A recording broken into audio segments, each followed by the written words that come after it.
Hello' students, আজি তোমালোকলৈ লৈ আহিছোঁ দশম শ্ৰেণীৰ বিজ্ঞান পাঠ্যপুথিৰ তৃতীয় অধ্যায় ধাতু আৰু অধাতুৰ পাঠভিত্তিক প্ৰশ্ন উত্তৰ। ইয়াৰ প্ৰথমটো প্ৰশ্ন হৈছে ধাতৱ দ্যুতি কি?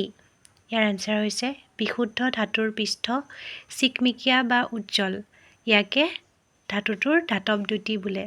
আমি দেখিছোঁ যে সোণ ৰূপ এইবিলাক চিকমিকাই থাকে নহয় জানো, গতিকে এই ধাতুসমূহৰ আমি ধাতৱ দ্যুতি আছে বুলি ক'ব পাৰোঁ। 2 নম্বৰ প্ৰশ্নটো হৈছে ধাতুৰ ঘাত সহনীয়তা কি? আমি কিছুমান ধাতু দেখিবলৈ পাওঁ যে গোটা হৈ থাকে আৰু সেইবোৰ মৰিয়াই মৰিয়াই আমি কিছুমান নিৰ্দিষ্ট আকাৰৰ আকৃতি দি ল'ব পাৰোঁ।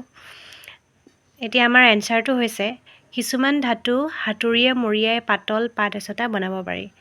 এই ধৰ্মটোকে ধাতুৰ ঘাত সহনীয়তা বোলে। 3 নম্বৰ প্ৰশ্নটো হৈছে ধাতুৰ কাঠিন্য বা কাঠিন্যতা কাক বোলে? ইয়াৰ এনচাৰ হৈছে ধাতুসমূহ সাধাৰণতে টান বা কঠিন। যিহেতু এই ধাতুসমূহ টান পাওঁ আমি চুবলৈ, এনেধৰণে টান হৈ থকা গুণটোকে ধাতুৰ কাঠিন্যতা বুলি কোৱা হয়। 4 নম্বৰ প্ৰশ্নটো হৈছে সকলোবোৰ ধাতুৰ কাঠিন্য একেনে? সকলোবোৰ ধাতুৰ কাঠিন্য বেলেগ বেলেগ, কিয়নো কিছুমান ধাতুৰ সাধাৰণ উষ্ণতাত জুলীয়া অৱস্থাত থাকে বা কিছুমান ধাতু গোটা অৱস্থাত থাকে, সেয়েহে সকলোবোৰ ধাতুৰ কাঠিন্য বেলেগ বেলেগ। ধাতুৰ 5 নম্বৰ প্ৰশ্নটো হৈছে ধাতুৰ নমনীয়তা কাক বোলে? ইয়াৰ এনচাৰ হৈছে ধাতুৰ পাত এচটা দীঘল কৰি তাৰলৈ পৰিৱৰ্তন কৰিব পৰা গুণকে ধাতুটোৰ নমনীয়তা বোলে। তোমালোকে কেতিয়াবা মন কৰিছানে সোণৰ চেইন বা ৰূপৰ চেইন এডাল? সেই সোণ বা ৰূপটো চেইনডাল নবনোৱাৰ আগতে গোটা হৈ থাকে। যেতিয়া গৰম কৰি গোটা কৰি লোৱা হয়, তাক মৰিয়াই মৰিয়াই এডাল দীঘল তাৰৰ আকাৰলৈ পৰিৱৰ্তন কৰি তাঁৰডাল টুকুৰা টুকুৰ কৰি চেইনৰ ৰূপ দিয়া হয়। এনেধৰণৰ গুণটো থকাৰ বাবে ধাতুসমূহক নমনীয় বুলি কোৱা হয়। 6 নম্বৰ প্ৰশ্নটো হৈছে ধাতুৰ কোন দুটা গুণৰ বাবে আমি সিহঁতক আমাৰ প্ৰয়োজন অনুসৰি নিৰ্দিষ্ট আকৃতি দিব পাৰোঁ? ইয়াৰ এনচাৰ হৈছে ঘাত সহনীয়তা আৰু নমনীয়তা গুণৰ বাবে ধাতুসমূহক আমি নিৰ্দিষ্ট আকৃতি দিব পাৰোঁ। 7 নম্বৰ প্ৰশ্নটো হৈছে ধাতুৰ নিনাদী গুণ কি? টান বা কঠিন পৃষ্ঠৰ লগত ধাতুৰ খুন্দা লাগিলে যি শব্দ উৎপন্ন হয়, এনেদৰে শব্দ উৎপন্ন কৰাকে ধাতুৰ নিনাদী গুণ বোলে। স্কুলৰ যেতিয়া পিৰিয়ডটো শেষ হোৱাৰ অৱস্থাত আমাৰ ঘণ্টাটো বজোৱা হয়, তেতিয়া আমাৰ ধাতুৰ কাঁহ এচটা বা ধাতুৰ বেল এটা বজোৱা হয়। সেই যিটো শব্দ সৃষ্টি হয়, ধাতুৱে যেনেকৈ শব্দ সৃষ্টি কৰে বা কেতিয়াবা কাঁহৰ কাঁহী এখন সৰি পৰিলে যিটো সৃষ্টি হয় শব্দ, সেই শব্দৰ সৃষ্টি হোৱাৰ গুণৰ বাবে ধাতুৰ নিনাদী গুণ সম্পন্ন এটা গুণ আছে বুলি আমি কওঁ।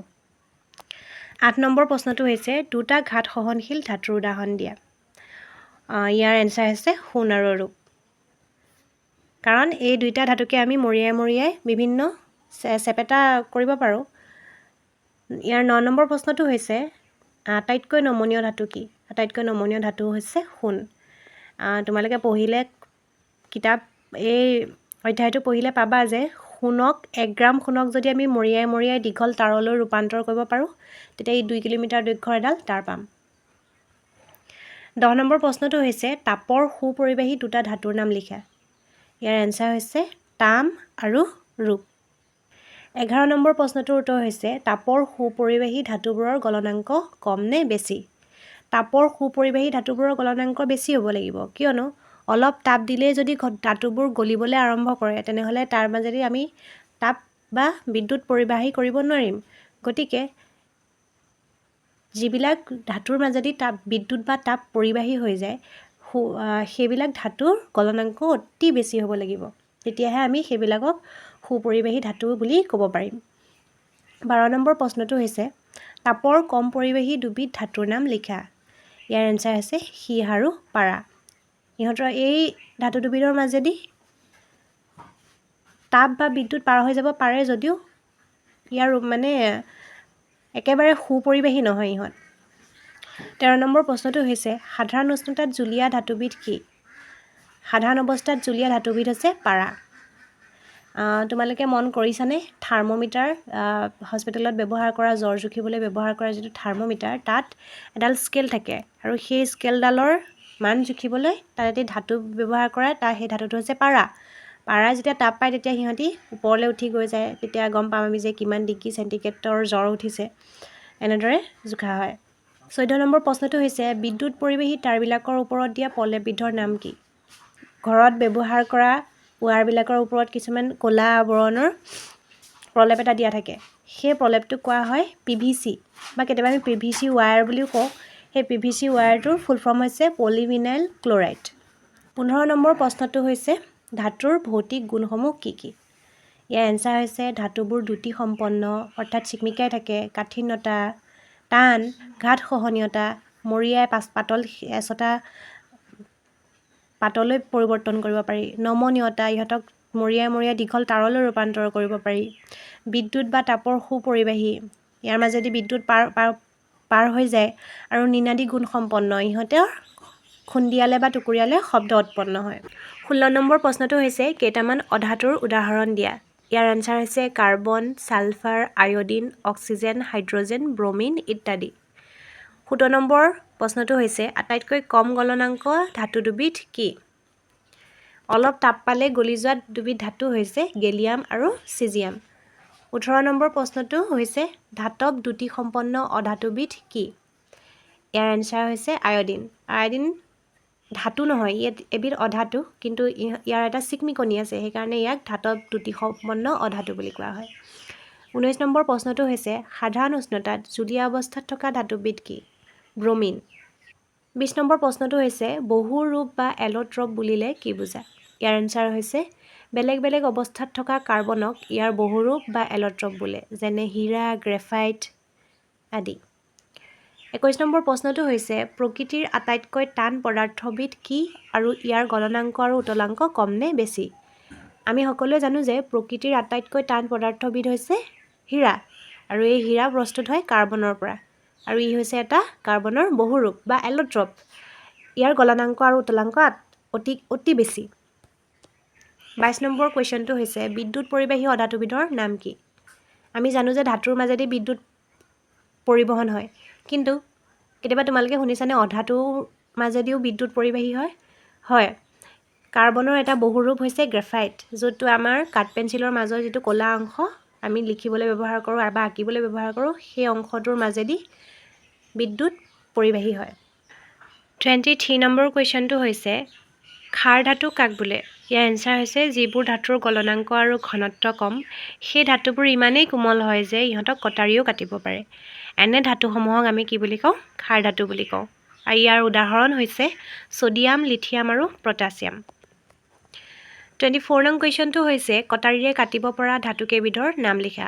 ইতিমধ্যে আমি পঢ়ি আহিছোঁ যে ক্ষাৰ ধাতুসমূহক কটাৰীৰে কাটিব পাৰি, সেয়েহে আমি লিখিব পাৰোঁ যে ছ'ডিয়াম, লিথিয়াম আৰু পটাছিয়াম ধাতু কেইবিধক আমি কটাৰীৰে কাটিব পাৰোঁ। 25 নং কুৱেশ্যনটো হৈছে মৌলসমূহক কেনেদৰে ধাতু আৰু অধাতু হিচাপে শ্ৰেণীভুক্ত কৰিব পাৰি?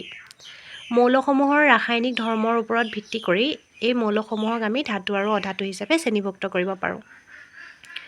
26 নং কুৱেশ্যনটো হৈছে অধাতৱ অক্সাইডসমূহ পানীত দ্ৰৱীভূত কৰিলে কেনেধৰণৰ দ্ৰৱণ পোৱা যায়? ইয়াৰ এনচাৰ হৈছে আম্লিক দ্ৰৱণ, মানে এচিডীয় এটা দ্ৰৱণ পাওঁ। 27 নং কুৱেশ্যনটো হৈছে ধাতৱ অক্সাইডসমূহ পানীত দ্ৰৱীভূত কৰিলে কেনেধৰণৰ দ্ৰৱণ পোৱা যায়? ইয়াৰ এনচাৰ হৈছে ক্ষাৰকীয় দ্ৰৱণ। 28 নং কুৱেশ্যনটো হৈছে ধাতুৰ ৰাসায়নিক ধৰ্মসমূহ কি কি? আমি প্ৰথমতে পঢ়িছিলোঁ ধাতুৰ ভৌতিক ধৰ্মসমূহ, এতিয়া আমি পঢ়িম ধাতুৰ ৰাসায়নিক ধৰ্মসমূহ। ইয়াৰ প্ৰথমটো হৈছে বতাহৰ সংস্পৰ্শত ধাতু দহন কৰিলে ধাতৱ অক্সাইড উৎপন্ন হয়। 2 নম্বৰটো হৈছে ধাতুৱে পানীৰ লগত বিক্ৰিয়া কৰিলে ধাতৱ অক্সাইড আৰু হাইড্ৰজেন গেছ উৎপন্ন কৰে। ধাতুৱে আন ধাতৱ দ্ৰৱণৰ লগত বিক্ৰিয়া কৰিলে কম সক্ৰিয় ধাতুটো অপসাৰিত হয়। যদি ধাতু এটাই আন ধাতুৰ লৱণৰ লগত যদি আমি বিক্ৰিয়া কৰা দেখা পাওঁ, তেতিয়া কি হয়, যিটো আটাইতকৈ কম সক্ৰিয় ধাতু, সেই ধাতুটো আঁতৰি যায়। 4 নম্বৰ ৰাসায়নিক ধৰ্মটো হৈছে ধাতুৰ সক্ৰিয়তা ক্ৰম অনুসৰি ধাতুসমূহে বিক্ৰিয়া কৰে। আমি পৰ্যাবৃত্ত তালিকাখন বা তোমালোকে পাঠটিত পঢ়িলে দেখা পাবা এখন ধাতুৰ সক্ৰিয়তাৰ ক্ৰমৰ এখন তালিকা আছে। তাত ক্ৰমান্বয়ে ছ'ডিয়াম আৰু মেগনেছিয়াম এইবিলাক ধাতুৰ সক্ৰিয়তা বেছি, এইবিলাকে পটককৈ বিক্ৰিয়া কৰে। আৰু কিছুমান ধাতু আছে কম সক্ৰিয়, যেনেকৈ সোণ, ৰূপ, এইবিলাক কম সক্ৰিয় ধাতু, এইবিলাকে সহজে বিক্ৰিয়া নকৰে। সেইকাৰণে আমি গম পাম যে ধাতুৰ সক্ৰিয়তা ক্ৰম অনুসৰিহে ধাতুসমূহে বিক্ৰিয়া কৰে 29 নং কুৱেশ্যনটো হৈছে আটাইতকৈ বেছি সক্ৰিয় কেইটামান ধাতুৰ নাম লিখা সেইখিনি হৈছে পটাছিয়াম ছ'ডিয়াম কেলছিয়াম মেগনেছিয়াম আৰু এলুমিনিয়াম এই খণ্ডটিৰ একেবাৰে শেষৰটি প্ৰশ্ন অৰ্থাৎ 30 নম্বৰ প্ৰশ্নটো হৈছে ধাতৱ অক্সাইড কেনেদৰে উৎপন্ন হয় সকলো ধাতুৱে যেতিয়া অক্সিজেনৰ লগত লগ লাগে বা অক্সিজেনৰ সংস্পৰ্শত দহন কৰা হয় তেতিয়া ধাতৱ অক্সাইড উৎপন্ন কৰে এইটো হৈছে সমীকৰণটো ধাতু যোগ অক্সিজেন ই কি উৎপন্ন কৰে ধাতৱ অক্সাইড উদাহৰণ যদি আমি দিবলৈ যাওঁ তেতিয়া আমি দেখা যায় যে দুটা কপাৰ অণুৱে বতাহৰ সংস্পৰ্শত যেতিয়া তাক জ্বলোৱা হয় তেতিয়া অক্সিজেনৰ লগত লগ লাগি এবিধ ক'লা ৰঙৰ অক্সাইড উৎপন্ন কৰে বা এই ক'লা ৰঙৰ অক্সাইডটোক আমি কি বুলি ক'ব পাৰোঁ কপাৰ অক্সাইড বুলি ক'ব পাৰোঁ আৰু ইয়াৰে তোমালোকে যেতিয়া পৰীক্ষা লিখিবা উদাহৰণটো এনেকৈ এলাইনত কৈ দিয়াৰ উপৰিও এই সমীকৰণখিনি লিখিলে তোমালোকৰ বাবে বেছি উপযোগী হ'ব বুলি মই ভাবোঁ লিখিবা যে টুৱাইচ CU মানে দুটা কপাৰ অণু আৰু তাৰ লগত অক্সিজেন অণু লগ লাগি কি হৈছে দুটা কপাৰ অক্সাইড গঠন হৈছে আজি খণ্ডটোত ইমানেই যদি তোমালোকে ভিডিঅ'টো চাই ভাল পালা তেনেহ'লে তোমালোকে ভিডিঅ'টো লগৰ বন্ধু বান্ধৱীৰ সৈতে শ্বেয়াৰ কৰিবা লাইক কৰিবা আৰু লগতে আগন্তুক ভিডিঅ'বোৰ পাবৰ বাবে চেনেলটো ছাবস্ক্ৰাইব কৰি দিবা ধন্যবাদ